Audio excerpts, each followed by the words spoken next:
আপনি মসজিদে সারা রাত্র দাঁড়ায় দাঁড়ায় নামাজ পড়লেন, কিন্তু আপনার ওযু নাই, আপনার নামাজ হবে না। ওযুবিহীন যেমন নামাজ হয় না, হালাল খাবার ব্যতীত ইবাদত কবুল হয় না। এই আসকালান গিরি ছিল সুলাইমান আলাইহিস সালামের বিরাট বড় রাজপ্রাসাদ। সমুদ্র কিনারবর্তী এলাকাতে বাইতুল আকসাকে কেন্দ্র করে বিরাট বড় প্রাসাদ ছিল ওনার। লক্ষ লক্ষ সৈন্য, লক্ষ লক্ষ হাতি ঘোড়া, অস্ত্র শস্ত্র এবং আলিশান শান শৌকত। শুধু মানুষ জাতি না, জিনেরা ছিল ওনার অনুগত। 350 মানুষ মন্ত্রী এক পাশে থাকতো, 350 জিন মন্ত্রী এক পাশে থাকত। সারা পৃথিবীর বাদশাহী আল্লাহ তাকে দিয়েছিলেন। আর একটা তখ্ত আল্লাহ দিয়েছিলেন, এত বড় তখ্ত। এই তখ্তের ভিতরে সৈন্য সামন্ত নিয়া লক্ষ লক্ষ উট দুম্বা গুধা মানে গরু গাধা নিয়া, হাতি নিয়ে, সৈন্য সামন্ত অস্ত্র শস্ত্র নিয়ে, খাবার দাবার নিয়ে তিনি বিরাট বড় এই তখ্তের উপরে চড়ে বাতাসকে বলতেন, বাতাস তখ্ত উঠাও।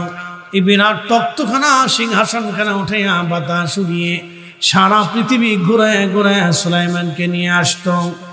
এত বড় বাদশাহী আল্লাহ তারে দিয়েছিলেন এই তখ্ত। এই তখ্ত বিনা ইঞ্জিনে, বিনা মেশিনে বাতাসের সাহায্যে উড়ে বেড়াইতো। একবার আওয়াজ তুলে বলা যাবে কি আল্লাহু আকবার।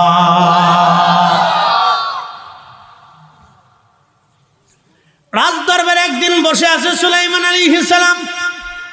ইমাম আহমদ ইবনে হাম্বল কিতাবুজ জুহুদের মধ্যে লেখেন, সে সময় বসে আছেন, এমন সময় আজরাইল আলাইহিস সালাম আসছে।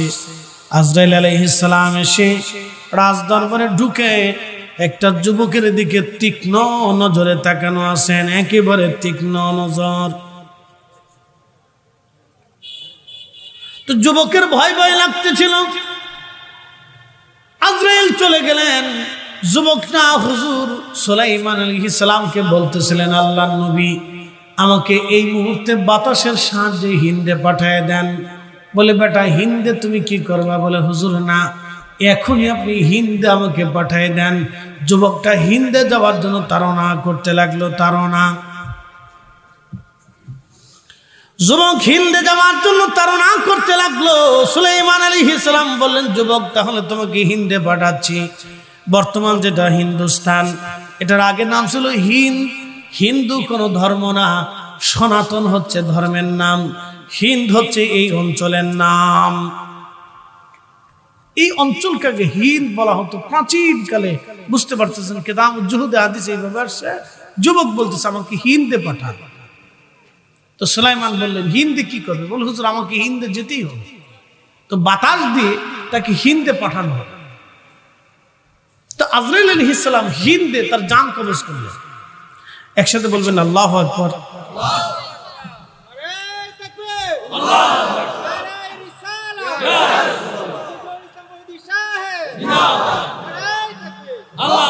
হিন্দে পাঠিয়ে দিলেন। আজরাইল জান কবজ করে নিয়ে চলে গেলেন। কিছু সময় পরে সুলাইমানের রাজ দরবারে আজরাইল আলাইহিস সালাম ঢুকলেন। সুলাইমান বললেন, আজরাইল একটা বিষয় বুঝলাম না, আপনি একজন যুবকের দিকে তীক্ষ্ণ নজরে তাকানো কেন ছিলেন? আজরাইল বললেন, হুজুর তীক্ষ্ণ নজরে তাকানো ছিলাম এই জন্য, আল্লাহর রেজুলেশন খাতার মধ্যে তার মৃত্যু হবে হিন্দে। আমি চিন্তায় পড়ে গেলাম, এই মুহূর্তে সে হিন্দে কি করে যাবে, অথচ কিছু সময় পরে সে হিন্দে মারা যাবে। আল্লাহর কুদরতের, অপরিসীম কুদরতের দিকে নজর করে আমি যুবকের দিকে তীক্ষ্ণ নজরে তাকায়া আল্লাহর কুদরতের চিন্তা করতেছিলাম। কিন্তু আপনি যে তাকে বাতাসের মাধ্যমে হিন্দে পাঠাবেন, এই বিষয়টা আমার কখনোই জানা ছিল না। এটা আমার আল্লাহ একমাত্র জানতেন। একবার জোরে বলা যাবে কি আল্লাহু আকবার। ওয়া মা তাদরি নাফসুম বিআইয়ি আরদিন তামুত।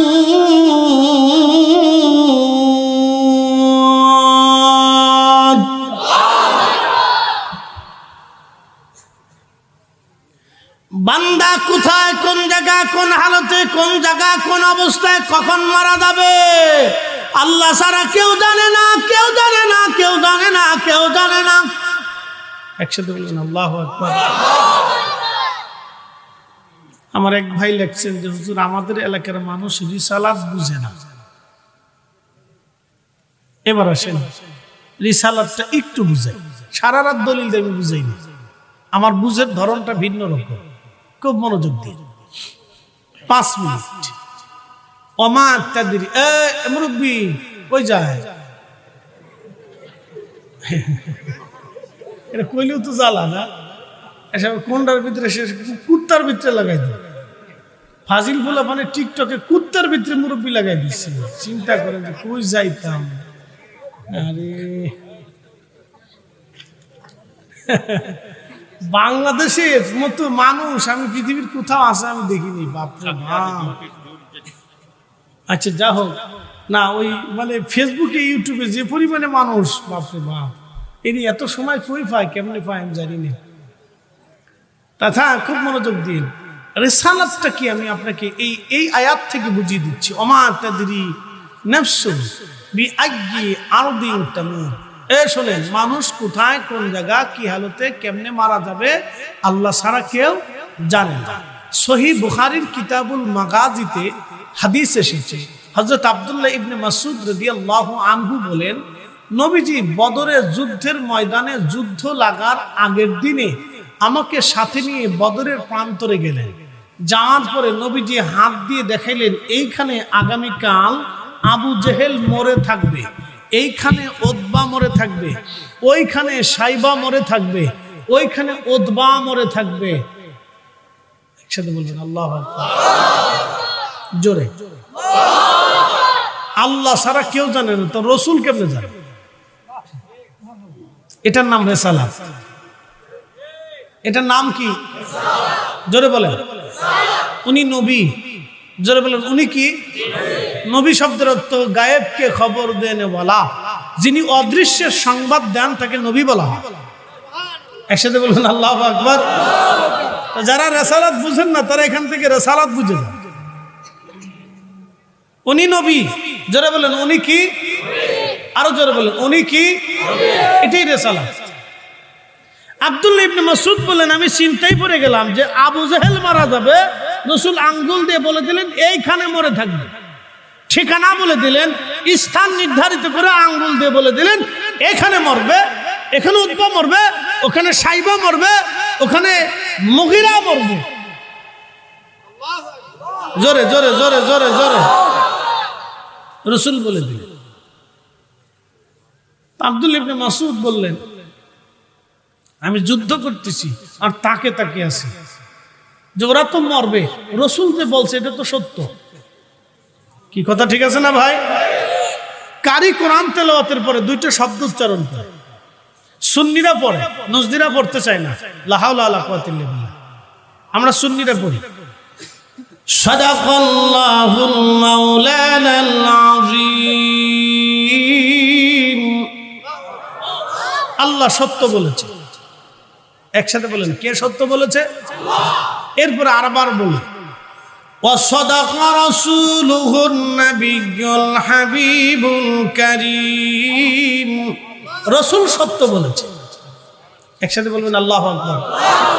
আমরা সুন্নিরা তেলাওয়াতের পরে দুইটা শব্দই বলি যে আল্লাহ বলেছে সত্য, রাসূলও সত্য বলেছে। কিন্তু আমাদের দেশের আরেক ভাইরা রাসূল সত্য বলেছে, সাদাকাল্লাহুল ওয়া সাদাকা রাসূলুহুন নাবিয়্যুল হাবিবুল কারীম, এই শব্দটা বলতে ওনাদের খুব লজ্জা করে, বিরাট কষ্ট পায়। ওটা মনে হয় যে একবারে বউ মরে গেছে। খুব কষ্ট। কে ভাই এত কষ্ট কেমনে পাও? আজান তো আর আমরা সুন্নিরা লিখি নাই, আজান তো আসমান থেকে আরশেওয়ালা পাঠিয়েছে। আশহাদু আল্লা ইলাহা ইল্লাল্লাহ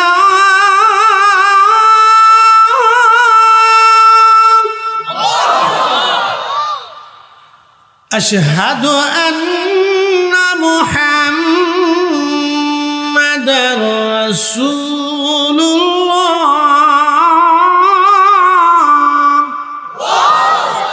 আল্লাহর পরে নবীর নাম আমরা লাগাইছি, আমরা লাগাইছি, কে লাগাইছে? তো আল্লাহর নামের পরেই রাসূলের নাম আজানে একামতে আল্লাহ নিজে সেট করে ফিট করে দুনিয়াতে পাঠাই দিয়ে বলল, হে বান্দা, কিয়ামত পর্যন্ত পৃথিবী থাকবে আর কিয়ামত পর্যন্ত মসজিদ থাকবে। মসজিদে ঢোকার আগে আমি আল্লাহর নামের পরে আমার রাসূলের নাম লাগাইয়া আজান দেওয়াইয়া মুসলমানদেরকে শোনাইয়া তারপরে মসজিদে ঢুকাবা। এটাই রিসালাত। কথা বুঝেন নাই? আল্লাহর পরে নবী, এটাই রিসালাত। আল্লাহর পরে কি? জোরে বলেন, আল্লাহর পরে কি? আল্লাহর পরে কি? নারে তাকবীর, নারে রিসালাত। একবার আল্লাহর পরে রাসূল। আমরা খুব বেদাত করে ফেলছি, ওনাদের কাছে আমরা খুব অপরাধ করে ফেলছি। এটা সব অসুস্থতা। কি কথা কন না কেন? এগুলো কি অসুস্থতা? এটা অসুস্থতা, এটা এক ধরনের বেমার। এটার বেমার ধরছে এটা। প্রিয় উপস্থিতি, এগুলি এক ধরনের অসুস্থতা। প্রিয় বাবাজি আমার, কিয়ামত পর্যন্ত আজান থাকবে, আজানে আমার রাসূলের নাম উচ্চারিত হবে। আমি লিখে দেই নাই, আসমান থেকে আল্লাহ লিখে পাঠিয়ে দিয়েছেন। অতএব এটার নামে রিসালাত। প্রথমটা তাওহীদ, তারপরেরটা রিসালাত।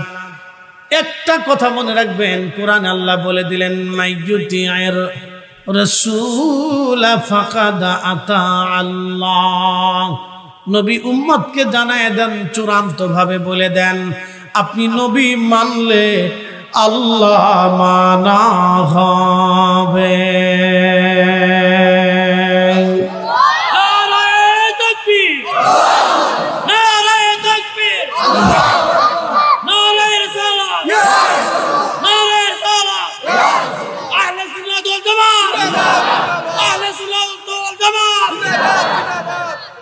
নবী মানলে আল্লাহ মানা হয়। ফয়সালা কার? আমাদের। প্রিয় উপস্থিতি, এটাই রিসালাত।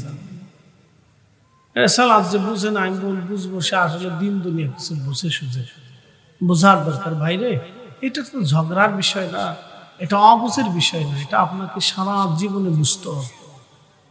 এটা বুঝের জিনিস। প্রিয় ভাই, আমরা সবাই তো চলে যাব, হাসরের ময়দানে দাঁড়াইতে হবে না? বলেন, কি কথা বলেন? হাসর কায়েম হবে না?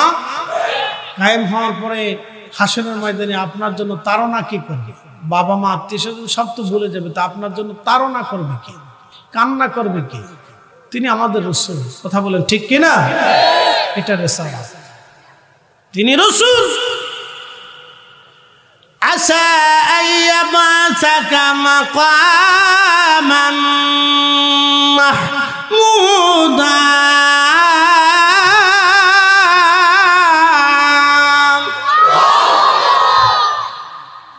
আর সে আল্লাহতে আল্লাহ বসে থাকবে, আল্লাহর ডান পাশে রাসূলের জন্য আল্লাহ আসন বরাদ্দ করে। সর্বোচ্চ মাকাম, মাকাম মাহমুদা। এর উপরে কোনো মাকাম হবে না, এর উপরে কোনো মাকাম হবে না। সর্বোচ্চ মাকামের অধিকারী আমার রাসূল। এটা রিসালাত। আপনি বুঝে যান, এটা তো ঈমানের সাবজেক্ট, ঈমানের অবিচ্ছেদ্য একটা পাঠ। লা ইলাহা ইল্লাল্লাহ মুহাম্মাদুর রাসূলুল্লাহ সাল্লাল্লাহু আলাইহি ওয়াসাল্লাম, ঈমানের অবিচ্ছেদ্য পাঠ রিসালাত। রিসালাত যদি কেউ না বুঝে, লা ইলাহা ইল্লাল্লাহ সে বুঝবে না। রিসালাত যদি কেউ না বুঝে, তাহলে হাসর বুঝবে না। রিসালাত যদি কেউ না বুঝে, তাহলে দুনিয়া আখিরাত বুঝবে না। আরে সাহাবে কিরাম আগে রিসালাত বুঝেছিলেন, আগে নবী চিনেছিলেন। আবু বকর নবী চিনে আল্লাহ চিনেছেন। কোন সাহাবী আগে আল্লাহ চিনে নাই, আগে নবী চিনেছেন। আপনি দেখেন তো সাহাবীদের জীবনীতে, আগে সাহাবী কিরাম রাসূল চিনেছেন, আল্লাহ চিনে নাই কোন সাহাবী। কোন সাহাবী আল্লাহ আছে এটা বুঝতোই না, জানতোই না। তারা রাসূল দেখে আল্লাহ চিনেছে। কথা ঠিক আছে না ভাই? তারা রাসূল দেখে আল্লাহ চিনেছে। এটার নাম রিসালাত। বুঝতে হবে, এটি ঈমানের অবিচ্ছেদ্য পাঠ। ইমানের এক অবিচ্ছেদ্য পাঠ, এটাকে যদি আপনি বিচ্ছিন্ন করেন তো আপনার কিচ্ছু নেই, আপনার কিচ্ছু নেই। এই জন্য শানে রাসালাতটাকে গুরুত্ব দিতে হবে আপনাদের জীবনে। সময় সংক্ষিপ্ত।